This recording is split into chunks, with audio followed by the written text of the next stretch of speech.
I'm looking in the mirror at another man. Is this what you want? Is this it what you planned? Hey guys, welcome back to my channel and welcome to another Wake Up Wednesday. Now, first and foremost, I do have to apologize because I didn't upload a Wake Up Wednesday last week, and I did put out a tweet, which I'm so sorry, I shouldn't have even said anything, but I put out a tweet basically saying that you know, I really apologize because I was supposed to put out a Wake Up Wednesday on the Wednesday, but I'm definitely going to put it out either Thursday or Friday because the Wake Up Wednesday I felt was very, very important, but I didn't like how it looked, so I didn't film last week's Wake Up Wednesday in the same space. I filmed it somewhere else because I was there at the time and I was busy, blah blah blah, but basically I didn't like how it looked, and I was supposed to refilm it, but I just didn't have time, so I sincerely apologize. I hope though that you've been enjoying Vlogmas. I have been posting nearly every day or every other day, but I've been doing Vlogmas. I've been filming every single day, so I really do hope that you have enjoyed it, you found it interesting, you have liked it, all of that good stuff, and yeah, continue to support Vlogmas because I'm really enjoying it actually. But anyway, we're not here to talk about Vlogmas. Today's Wake Up Wednesday is something, you know, quite simple. It's something quite short, and it's something that I actually noticed and something that I wanted to speak about last week, but I'm kind of glad that it's spilled over into this week because it kind of gave me time to think about certain things. So if you watched my Vlogmas, I think it was Vlogmas 7 and 8 or 9 and 10, one of them, it was one of my previous Vlogmases, not too far now. And essentially you would have seen that I went to the protest that was against the slave trade that's happening in Libya, and obviously before that as well, a couple of weeks before that as well, my Wake Up Wednesday, I spoke in the video The World is Running Out of Leaders. I spoke about that, and it made me, it basically was very concerning and very upsetting, but at the same time I did mention in that video that I'm not surprised that this stuff is happening, and that I believe that this is literally just the tip of the iceberg. There are so many things happening on this planet and in this world that we are so oblivious to, or at least we act a bit oblivious to, but that are happening and that are disgusting, and that we read in history books and we say we would never stand for that, we would never allow anything like that to happen, but really and truly they're happening every single day. And that's kind of what inspired this video as well, you know. One of the things that I was getting quite a lot, or seeing quite a lot, were people saying, you know, what's the point of protesting? What's protesting gonna do? Why is it gonna make a difference? How is it gonna make a difference? And a particular thought came to mind, and that is why I wanted to make this video today. Don't ever see doing nothing as better than doing something.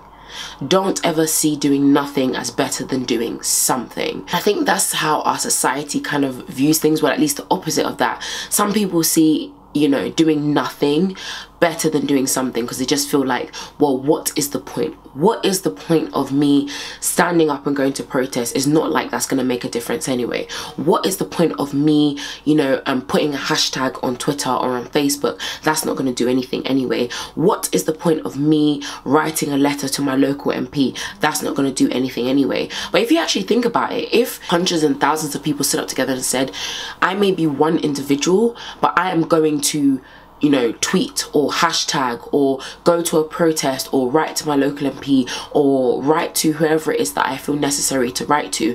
Now, if, let's just say, for example, obviously this is an exaggeration because not everyone on the planet is going to fight for the same cause, sadly and unfortunately, but let's just really imagine if every single person on this planet, well, obviously other than the people who were, you know, suffering in that circumstance or whatever it is, let's not even just say the Libyan slave trade, but if every single person, let's just say, okay, let's just say London, let's say if every single individual in London, right, decided that, you know what, enough is enough, this is disgusting, this is something that we do not stand by, and every single person in London didn't go to work, didn't go to school, didn't do whatever it is, and decided to protest, just imagine how much of an impact that would make. Of course, some people might look at it and be like, well, that's not feasible, not everybody fights for the same cause, not everybody believes in the same thing, etc. I completely understand that, but I'm just using it, you know, as an example to show that people have power, we have power, and because we live in a hierarchy and we live in a system that tells us that we do not have power,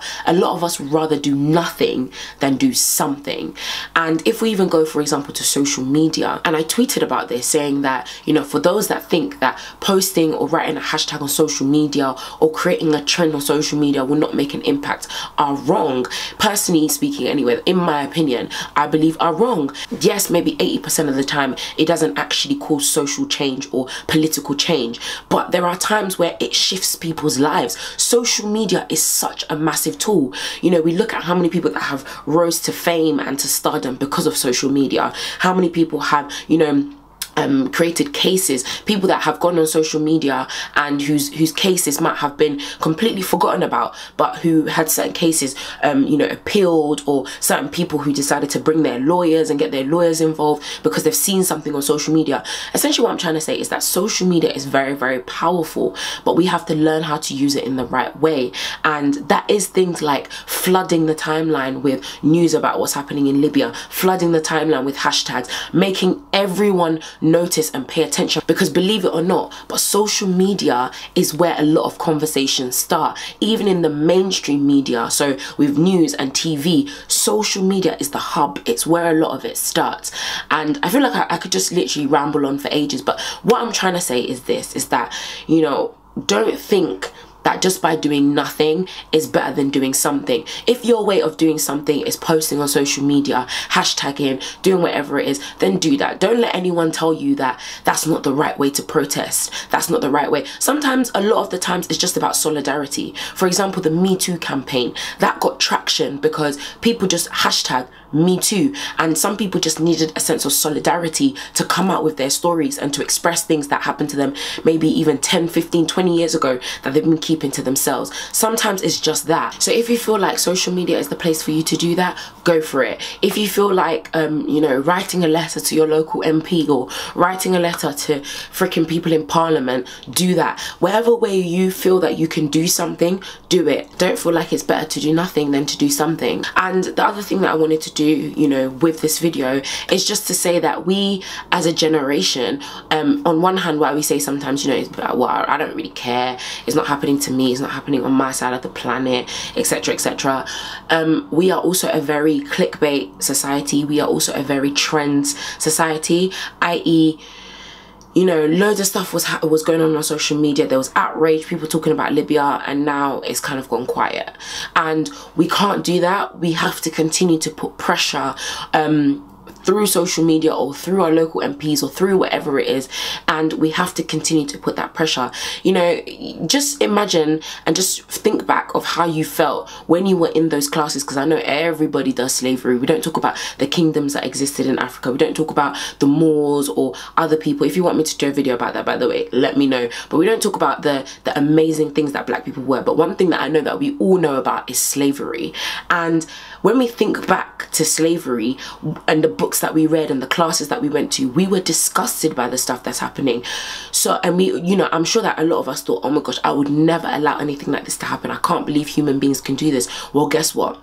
Human beings are doing it again, and we can't just let it slip, we can't just let it slide. So hence why I wanted to use social media, because I've been racking my brain trying to think of what then can I really do, what can we do after what I say. Let's keep the conversation going, and hence why I came up with the hashtag at the end of the title of this video, Libya, are you listening? And it's basically just supposed to say, we haven't forgotten, we still want to put pressure on you, we're still going to put pressure on you. Everyone on social media is still angered and frustrated and upset, and this is not something that we're going to sweep under the carpet, and something has to be done, something has to change. And so I just encourage you, you know, as I come towards the end of this video, I just encourage you to use the hashtag Libya, are you listening? If you're a fellow YouTuber, use your YouTube channel. You know, we have influence, we have followers, we have people that look to us. Use your YouTube channels, hashtag Libya, are you listening? Let's continue to flood the timeline, continue to flood you know, social media, to continue to flood YouTube. We do, you know, stand up for cancer, we do stand up for these different things, anti-bullying week, all of this awareness. Well, if we can do all of those things, we can certainly do this one other thing as well. But yeah, I'm gonna go now because I feel like I'm just gonna end up rambling. I'm sorry that this video doesn't have much structure, but all I'm I'm trying to say is just do something, you know. Don't feel that what you are doing is not worthy because of other people and what other people have put as the standard. Don't worry about them. Whatever you feel like is important to you to do it. Show your solidarity, show that you care, and let's keep this conversation alive, because if we do, you know, not say anything, if we just let this go under the carpet, nothing will happen. Nothing will happen. And again, some people might look at it and be like, okay, but what's, you know, doing hashtag on Twitter? Listen, if you don't believe in it, then fine. If you don't believe in it, but if you know that you want to do something and you know that you want this conversation to keep going and you want to directly talk to Libya, because that's what I'm doing right now, directly speaking to the people who can make a difference, you know, who do have power to make a change. I'm speaking to you and saying that we're not going to forget. We won't and we can't forget. So hashtag Libya, are you listening? Guys, it's up to us, you know. Like I said, the world is running out of leaders. It's really up to us. But anyway, guys, I'm going to go now. Thank you so much for watching. Stay beautiful.